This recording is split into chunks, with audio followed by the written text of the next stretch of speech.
మామిడికాయల కాపుకోట్ల యజమానులు తప్పనిసరిగా లైసెన్సులు తీసుకోవాలని, లైసెన్స్ లేకుండా నిర్వహిస్తే కఠిన చర్యలు తీసుకుంటామని మున్సిపల్ ఆరోగ్య శాఖ అధికారి డాక్టర్ మోవా యేసుబాబు హెచ్చరించారు. స్థానిక ఎమ్మెల్యే రాష్ట్ర మంత్రి నాదెండ్ల మనోహర్ నిర్వహించిన ప్రజా సమస్యల పరిష్కార వేదికలో తెనాలి పట్టణ పరిసర ప్రాంత అభివృద్ధి సంఘం ఇచ్చిన వినతి ప్రకారం సోమవారం మామిడికాయల కావుకోట్లలో తనిఖీ చేశారు. మున్సిపల్ ఆరోగ్య శాఖ అధికారి డాక్టర్ మోవా యేసుబాబు తనిఖీలు చేశారు. మామిడికాయలను పండించేందుకు కార్బైడ్ ఇతర రసాయనాలను వినియోగిస్తే కఠిన చర్యలు తప్పవని హెచ్చరించారు. దుకాణాల వద్ద వచ్చే చెత్తను రోడ్లపై ఎక్కడ పడితే అక్కడ వేయకుండా మున్సిపల్ వాహనాలకు అందించాలని అన్నారు. చెత్తను ఇతర వ్యర్థాలను రోడ్లపై వేస్తే అపరాధ రుసుము విధిస్తామని హెచ్చరించారు. దుకాణదారులు పురపాలక సంఘం నుంచి తప్పక లైసెన్స్ పొంది ఉండాలని, లైసెన్స్ లేకుండా వ్యాపారాలు చేస్తే కఠిన చర్యలు తప్పవని అన్నారు. ఈ తనిఖీలో sanitary secretary A Uma Maheswararao సిబ్బంది పాల్గొన్నారు.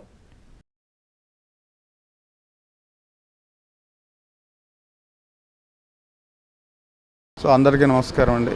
సో నా పేరు doctor Mova Yesubabu, municipal health officer Tenali. So నిన్న మినిస్టర్ గారు ప్రజా సమస్యల పరిష్కార వేదికలో భాగంగా మినిస్టర్ గారికి ఈ తెనాలి అభివృద్ధి సంఘం నుంచి అభివృద్ధి సంఘం కమిటీ సభ్యులు వచ్చి కంప్లైంట్ ఇవ్వడం జరిగింది. సో ఈ మామిడి పండ్లు మిగతా ఈ ఫ్రూట్ మార్కెట్లో మెయింటైన్ చేస్తున్న ఈ కావుకొట్ల వాళ్ళందరూ బ్యాన్ చేసిన కెమికల్స్ వాడుతున్నారు అనేది ఒక కంప్లైంట్ ఇవ్వడం జరిగింది. ఆ కంప్లైంట్లో భాగంగా మేము ఇవాళ ఈ మామిడికాయలు కావుకొట్లన్నిటినీ తనిఖీలు చేశామండి. సో మాకు ఎక్కడ ఈ అన్వాంటెడ్ కెమికల్స్, బ్యాన్ చేసిన కెమికల్స్, కార్బైడ్ లాంటి కెమికల్స్ దొరకలేదు. సో ఎక్కువ శాతం మంది ఈ ఎథలిన్ పౌడర్ కానీ, ఎథలిన్ గ్యాస్ కానీ, లిక్విడ్స్ వాడుతున్నారు. సో ఈ తనిఖీలు మళ్ళీ ముమ్మరం చేస్తాం. రెగ్యులర్గా పీరియాడికల్గా మేము చెక్ చేస్తాం. ఎక్కడైనా కానీ ఇలాంటివి ఈ బ్యాన్ చేసిన కెమికల్స్ కనుక వాడుతున్నట్టు మాకు దృష్టికి వస్తే సో మేము సీజ్ చేయడం జరుగుతుంది. అలాగే ఈ కావుకొట్లన్నిటికీ మేము లైసెన్సులు కూడా చెక్ చేయడం జరిగింది.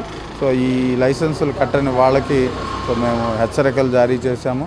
సో ఈ లైసెన్సులు రేపటి లోపల కట్టకపోతే షాపులు సీజ్ చేస్తామని ముందలుగానే అందరికీ సో మేము హెచ్చరికలు పంపుతున్నాము. సో మున్సిపాలిటీకి మీరు లైసెన్స్ తీసుకొని మీ వ్యాపారాలు నడుపుకోండి. సో మున్సిపాలిటీ అభివృద్ధికి తోడ్పడాలని